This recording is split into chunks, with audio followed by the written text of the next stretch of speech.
Welcome to another episode of Being Boss, where we profile some of Africa's hottest up-and-coming entrepreneurs. My name is Jess Monemini, and joining me today is Tamburai from One of Each. Tamburai, thank you so much for joining us. It's a pleasure. Hi, Jess. So I've known you for some time, and I've followed you on social media, and you've really had a phenomenal journey with One of Each. To start us off, tell us a little bit more about One of Each. Okay, so One of Each is a mother and daughter design duo. I think that's the most important part. We design African handbags, which are combined with leather. And basically we've become the house of African design, because as we're going, the product is just turning into other things besides handbags. We've been around for 3 years, since 2014, and we are doing quite well. Yeah. Awesome stuff. So 3 years, you're still kind of in that startup space. Your background, is that in fashion? Your mom and your background? Okay, so my mom has about 40 years of experience in fashion. Okay. She had a CMT in Zimbabwe back in the 90s, and she used to produce for all the big retailers.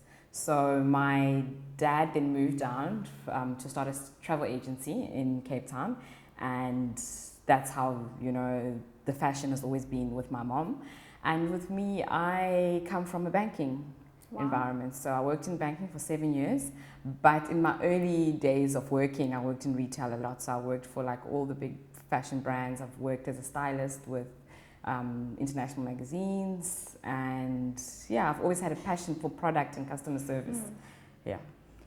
And so I understand how the marriage of business came about, but where did the decision come between your mom and yourself to actually start this with the particular USP that One of Each has? That's a very interesting question. We get that all the time.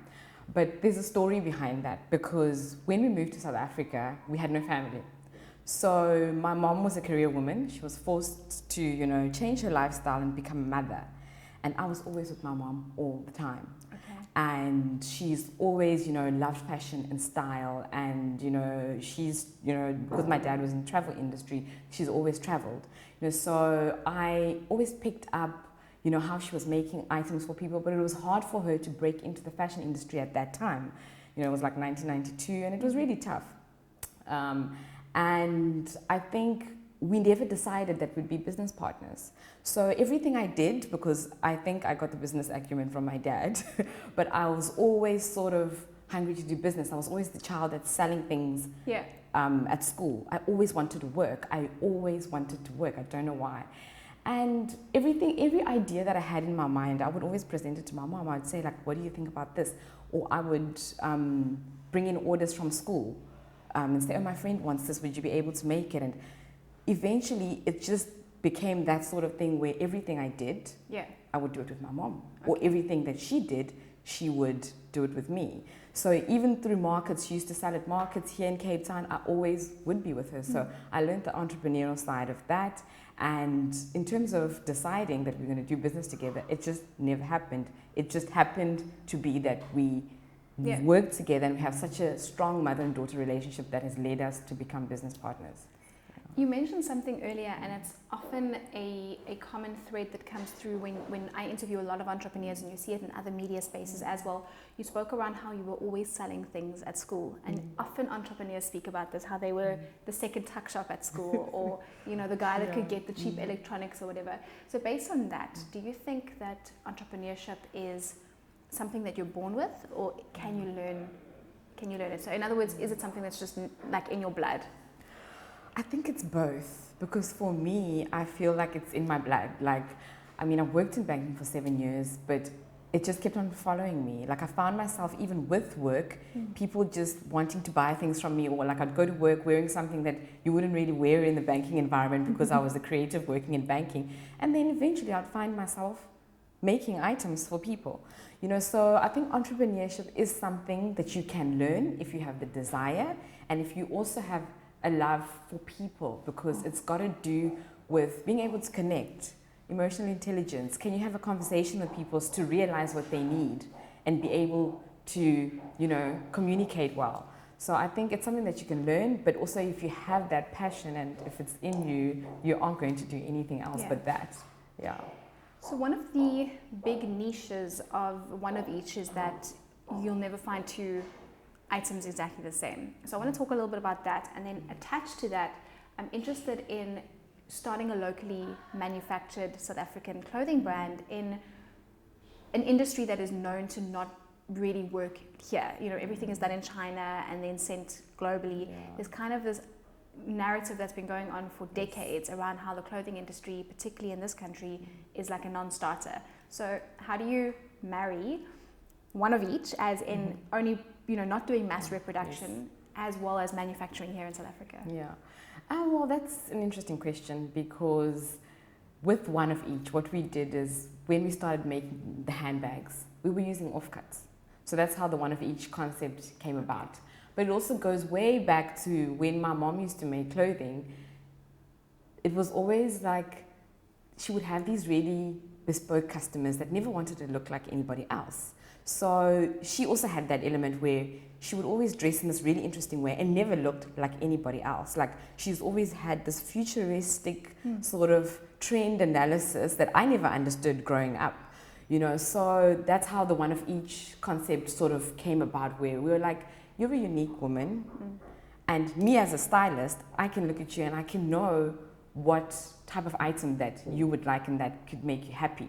Because clothing and handbags are about that. It's retail therapy at the end of the day. And it's true, a woman doesn't want to look like everybody else. So with the whole mass-produced fast fashion topic, it is interesting, because I think we as designers and people within fashion, entrepreneurs even, business people, we should start opening that mindset to consumers and start wearing local brands. So we've known each other for a while, and I had no idea that I was going to be sitting in front of my TV one day and there's Tamburai, and I said to my husband, I know her, what's happening? Yeah. So you were on Shark Tank recently and you landed an investment. What was that process like for you in terms of pitching? Because as a startup, funding is often, the biggest issue that most entrepreneurs have, and that decision to go and go out and secure investment is quite a scary thing. So how was it for you? And then the second part to that question is, what would your advice be to anybody that's trying to actually go out there and win investment? For me, it was very interesting, because as an entrepreneur that's really passionate about business, you're never afraid of anything. Yeah. You can go in a room full of people and you can talk, you can explain what you do, but it's different because it's lights and camera and it's action. Sure. So sometimes that deters you from being able to speak properly, but it was an interesting experience because I learned a lot. It appears to be some way, but it's not always the way we see it on TV. Sure. So it was really daunting, it was scary, like you can actually go blank, you can forget everything that you know. So as a result, I didn't tell people that I was going to be on there.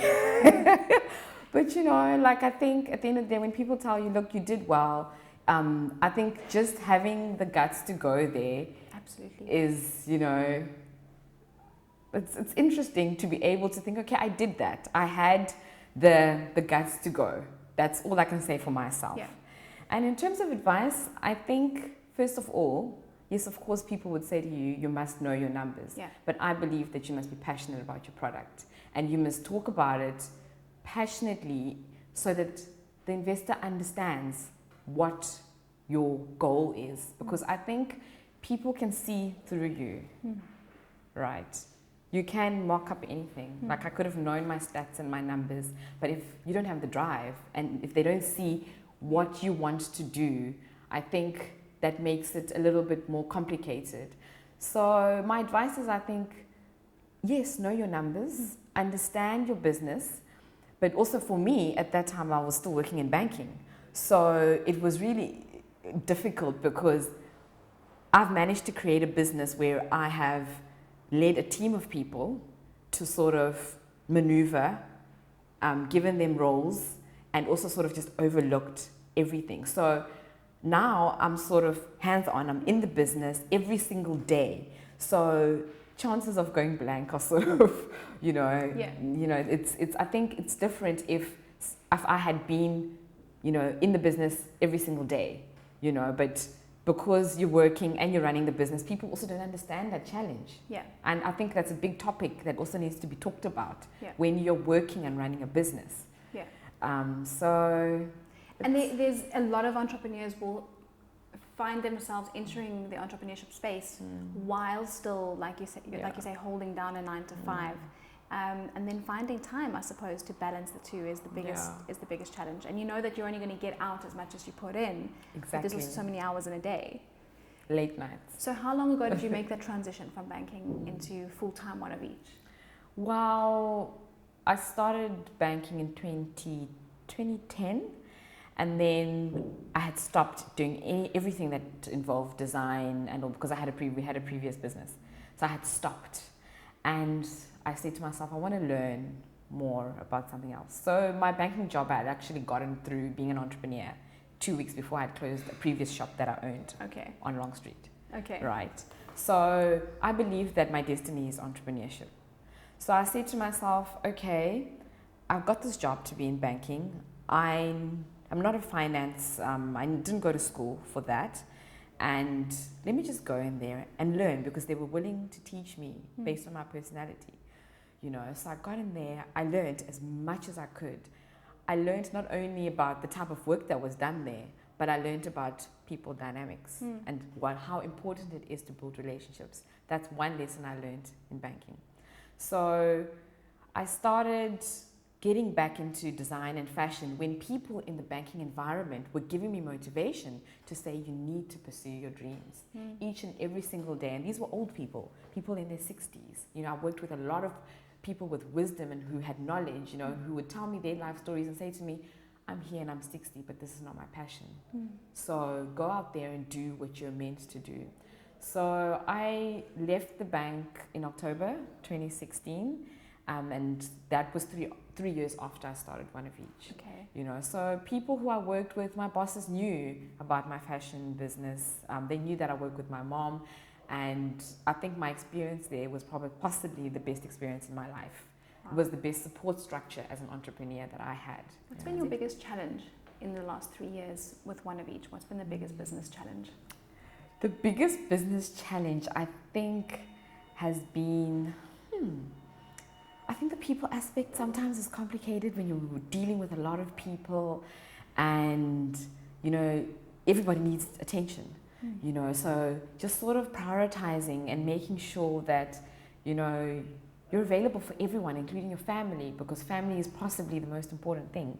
So I think challenges have been, those elements of sometimes people don't understand that you're trying to build something bigger, and people sometimes just feel like, you're not giving them enough attention. Sure. And then you lose those people. Yeah. So I always believe that business is business, but your life is holistic at the end of the day, because all those elements add up to your performance, but you grow and you learn and you move on, and that's life. Life comes with disappointments, but when doors close, new ones open all the time. So last question, because we're running out of time. What would you say is your recipe for success? So do you have a particular mentor that you look up to? Do you have a particular routine to kind of have a successful day or year? What's your story around success? My story around success personally is the people factor. Our business is going where it's going and done well because we give our customers attention. So I think that's important, because customer service, nobody has to buy your product, and people want to tell a story when they buy that item. So I think if you're selling product, know your people. It's really important. Give your customers the attention that they deserve. They don't have to buy from you. I think that's very strong in terms of the state of the retail space at the moment. And retail, hospitality, it's all the same. Service in this country is not of a very good standard generally. Exactly. So you're saying that's something that you guys really focus on. Focus on. If I say that I want to compete with big retailers, what makes me different? I'm talking to my customers. I respond to my customers. I know that they're important and I make them feel important. So I think that's the only recipe that's been my recipe, and I'm using it, and wherever I go, I give people that advice when they ask me for it. Yeah. Awesome stuff. Well, Tamburai, thank you so much for joining me Thank this you for morning. I really having me. appreciate it. Yeah. That's it from Being Boss. Be sure to keep following us and look out for the next episode and subscribe to this channel. Bye for now.